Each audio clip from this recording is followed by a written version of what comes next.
Hello everyone, आज है 26 अक्टूबर और आज इस वीडियो में हम बात करेंगे आलोक इंडस्ट्रीज के बारे में। 22-23 रुपए के आसपास शेयर ट्रेड कर रहा है और अब जिस प्राइस पे शेयर ट्रेड कर रहा है वो प्राइस काफ़ी अहम हो जाता है। क्यों, उसके बारे में हम बातचीत करेंगे।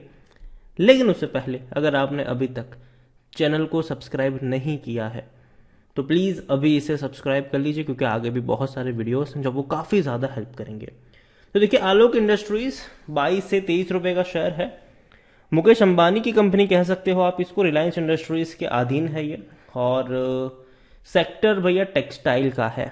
और एक चीज़ मैंने हमेशा कही है, अगेन कह रहा हूँ कि अगर आपको टेक्सटाइल क्षेत्र की किसी कंपनी में पैसा लगाना है और छोटा शेयर मतलब छोटी कंपनी को चुनना है, मतलब सस्ता कीमत के ऊपर अवेलेबल किसी शेयर को चुनना है, तो आपकी पहली पसंद ट्राइडेंट होनी चाहिए। अगेन ट्राइडेंट होनी चाहिए। उसके बाद अगर आप चाहे तो आलोक की तरफ अपना रुख कर सकते हैं। लेकिन किस प्राइस पे खरीदना है वो भी बहुत ज़्यादा इंपॉर्टेंट है। पिछले एक महीने में अगर देखा जाए तो आलोक इंडस्ट्रीज पिछले एक महीने में जहां थी वहीं पर आ चुकी है, जहां शुरुआत हुई वहीं पर है। लेकिन आप देखिए, एक बढ़िया रफ्तार पकड़ी थी, 27 के करीब पहुंचा, लेकिन एक झटके में टूटकर वापस जहां शुरू किया वहीं पर आ गया, घूम फिर कर वहीं आ जाता है ये। एक साल में अगर देखा जाए तो पिछले एक साल में यहाँ पर सिर्फ 2-2.5% का ही ग्रोथ है। एक चीज कॉमन है, दौड़ता है टूटता है, दौड़ता है टूटता है, लेकिन घूम फिर कर जो रेंज है जहां पर हमेशा खरीदारी के मौके हैं, जहां पर सबसे बढ़िया सपोर्ट है 19 रुपए 20 रुपए के आसपास, वो एक खरीदारी का एक सही विकल्प होता है। और हर बार इस कंपनी ने वहां से एक उड़ान भरी है, तेजी दिखाई है। लेकिन अगर समय में थोड़ा और पीछे जाए तो ये वो कंपनी है जो दिवालिया हो चुकी थी, एनसीएलटी में जा चुकी थी, पेनी स्टॉक था, वहां से मुकेश अंबानी ने खरीदा, किस्मत पलट गई और कोरोना काल में इसकी किस्मत और पलट गई जब पीपी किट बनाना शुरू किया था। और आप देख सकते थे कि एक झटके में जो तेजी आई थी वो बहुत ही शानदार थी। लेकिन उसके बाद हमने भैया देखो पीपी किट बनाना शुरू किया, अच्छी बात है, ठीक है, लेकिन पैसा नहीं कमाया ना ज़्यादातर, तो इतना ज़्यादा फायदा थोड़ी ना हुआ था। प्रॉफिट कंपनी थोड़ी ना कमा रही है, तो जो वो यहाँ पर रिफ्लेक्ट होगा। तो वही चीज़ थी, वापस टूट गया। और एक सपोर्ट की मैं बात, देखो ये जो प्राइस है वो अहम इसीलिए भी है क्योंकि एक अभी करीब है ये प्राइस अपने बेस्ट सपोर्ट के आसपास, मतलब जो 19 और 20 का जो लेवल है उसके आसपास ही है। और खरीदारी के मौके इस लेवल से ज़्यादा बढ़ जाते हैं। यहाँ पर देखा जाए तो मिड कैप शेयर है, 11,000 करोड़ के आसपास का मार्केट कैप है। देखिए, वॉल्यूम्स बहुत कम नजर आए हैं, सिर्फ 50 लाख का ही वॉल्यूम नजर आया है, वरना जनरली 1 करोड़ का वॉल्यूम नजर आता है जब इसमें अच्छी खासी तेजी देखने को मिलती है। प्रमोटर के पास 75% की होल्डिंग है, एफआईएस ने खरीदारी करी है, 1.39% की होल्डिंग है।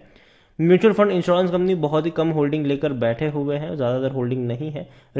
रिलायंस इंडस्ट्रीज यहाँ पर सबसे बड़े प्रमोटर है, मतलब मुकेश अंबानी की ही कंपनी है भैया, उन्हीं का चाम यहाँ पर चलता भी है। देखा जाए तो डिविडेंड पेइंग शेयर तो नहीं है, 2013 में पे किया तो कंपनी बर्बाद भी हो चुकी थी, एनसीएलटी से खरीदा था इसको, वो भी बहुत ही सस्ते कीमत के ऊपर। According to Moneycontrol user सिर्फ 10% लोग आपको बेचने की बात करते नजर आए, 90% लोगों का यहाँ पर पॉजिटिव रवैया है। एक और चीज देखें तो रेवेन्यू में लगातार गिरावट थी, लेकिन पिछले साल से ये जो रेवेन्यू है वो धीरे धीरे ऊपर की तरफ उठना शुरू हुआ है, जो कि एक अच्छा संकेत है। और इवन इस जो 2022 फाइनेंशियल ईयर के जो 2 क्वार्टर्स थे वो इनके लिए बेहतर मुझे लगते हैं, क्योंकि रेवेन्यू में इनका इजाफा हुआ है। खास अगर जो Q2 था सितंबर का, तकरीबन 2,000 करोड़ के रेवेन्यू इस कंपनी ने कमाए हैं। तो देखिए, भले ही प्रॉफिट नहीं कमा पा रही है कंपनी, इस बार भी 84 करोड़ का इनको लॉस हुआ है, लेकिन मेरे हिसाब से जो रेवेन्यू डबल हो रहे हैं इनके, ये एक बहुत ही अच्छे संकेत है फ्यूचर के लिए। अगेन मैं कह रहा हूँ फ्यूचर के लिए। तो अगर रेवेन्यू इसी तरीके से बढ़ते रहे तो भैया धीरे धीरे प्रॉफिट भी इनके बढ़ सकते हैं आने वाले दौर में। खरीदारी करने का अभी भी सही मौका है, क्योंकि शेयर ओवरबॉट जोन में नहीं है, कोई भी रेड फ्लैग नजर नहीं आ रहा है। और तो और होल्डिंग जैसे कि हमने ऑलरेडी यहाँ पर डिस्कस कर ही लिया। लेकिन आलोक इंडस्ट्रीज, देखो मुझे ये कंपनी पसंद आती है, लेकिन अगेन मैं इस कंपनी में खरीदारी करता तभी हूं जब ये मुझे 20-21 रुपए के आसपास घूमता हुआ मिल जाता है।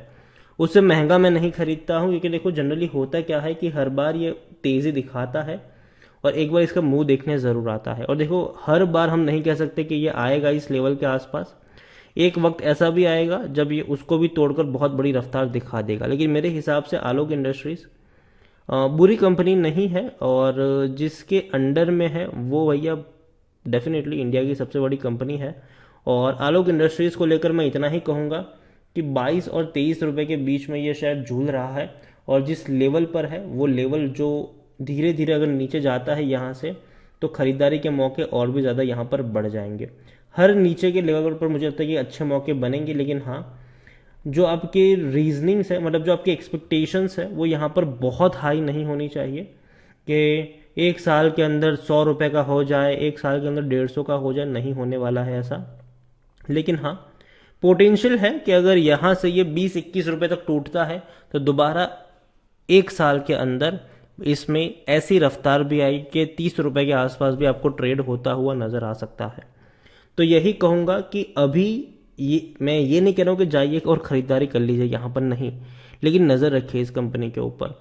और अगर नीचे जाता है, अपने सपोर्ट के आसपास ये घूमता नज़र आता है, तो उस लेवल पर खरीदारी के मौके बन जाते हैं। खरीदारी करी हुई है तो बेचने की ज़रूरत नहीं है, बने रहिए यहाँ पर आप। और नीचे के लेवल पर आप चाहे तो इसको एवरेज भी कर सकते हैं, लेकिन लॉन्ग टर्म के लिए अगेन, क्योंकि देखो चीज़ों को बेहतर होने में वक्त लगेगा।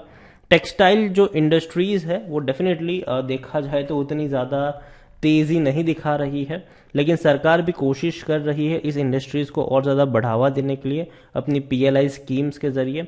और आलोक इंडस्ट्रीज़ ने भले ही प्रॉफिट ना कमाया हो पिछले कुछ क्वार्टर्स से, लेकिन कंपनी अपना रेवेन्यू इम्प्रूव करने में कामयाब हुई है। जो सालाना इनका रेवेन्यू था वो इन्होंने उससे आधा रेवेन्यू उन्होंने एक क्वार्टर में कमा लिया है। मतलब जो 3,800 करोड़ का रेवेन्यू पूरे साल में कमाया था, इस बार सिर्फ Q2 में ही 1,900 करोड़ का रेवेन्यू कमा लिया है। तो इसी रफ्तार से बढ़ते रहे तो इनके रेवेन्यू सालाना डबल होने के चांसेस और ज़्यादा बढ़ जाते हैं। तो मैं यही कहूँगा कि आलोक इंडस्ट्रीज देखो, कंपनी अभी के लिए कह सकते हैं कि हाँ, मार्केट थोड़ा प्रेशर में है, और ऐसे में जो शेयर फंडामेंटली स्ट्रांग नहीं होते हैं वहाँ पर प्रेशर कुछ ज़्यादा ही देखने को मिल जाता है। तो एक चीज़ ये भी कहूँगा कि एक बहुत बड़ा पैसा नहीं लगाना चाहिए, लेकिन हल्का हल्का निवेश अगर आप चाहो तो कर सकते हो, और हर 1 रुपए की गिरावट में आप यहाँ पर धीरे धीरे ऐड करके चल सकते हो। और अगेन मैं कह रहा हूँ, बहुत ज़्यादा निवेश नहीं करना है। और अगेन आलोक इंडस्ट्रीज मेरी पहली पसंद भी नहीं है, पहली पसंद मेरी ट्राइडेंट है, उसके बाद आलोक है। तो जाहिर सी बात है, एक बहुत बड़ा निवेश यहाँ पर नहीं करना है। उतना ही निवेश करिए जितना आप 2-3 साल के लिए इंतज़ार कर सकते हो। तो वीडियो को यहीं पे एंड करूंगा। पसंद आया हो तो लाइक करें, शेयर करें। चैनल पर अगर आप पहली बार आए तो प्लीज़ सब्सक्राइब करें। और मुकेश अंबानी की कंपनी आलोक इंडस्ट्रीज़ के बारे में आप क्या सोचते हैं वो भी आप मुझे कमेंट में लिखकर बता सकते हैं। Thank you.